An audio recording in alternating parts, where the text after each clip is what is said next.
Hey guys, this is Dwayne Estes, the Executive Director of the Southeastern Grasslands Initiative, and we're embarking on a brand new project here at Sinky Creek Farms in Craig County, Virginia, in the Virginia Ridge and Valley.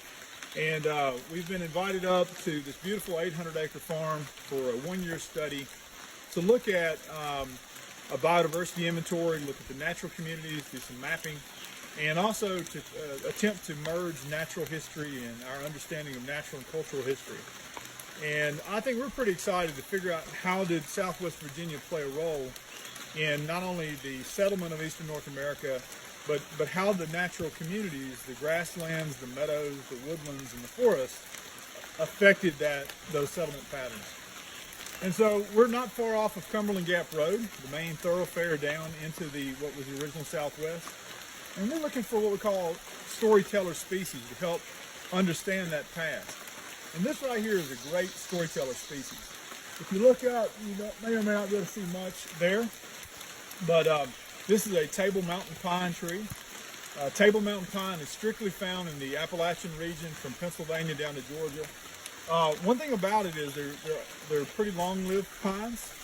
They've got these really incredible, extremely heavy cones, the heaviest ones in our region, that have this massive prickle. And so you definitely wouldn't want to get hit with that.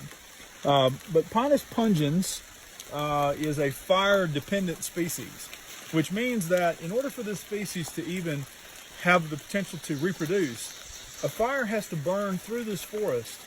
And what will happen is the heat from the fire will melt the resin that fuses these cone scales shut.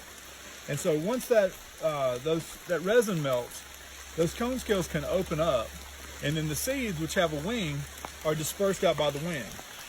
And the seeds then land down on what would be a freshly burned surface. But as you can see from panning out through there, you don't have a freshly burned surface. You have a dense mat of leaf litter right here, and there's very little in the way of grasses down here. So honestly, there's not a lot of fuel on the ground. So this species now cannot reproduce in this setting. So it's isolated here. That tree's probably fairly old, but there are no baby table mountain pines around.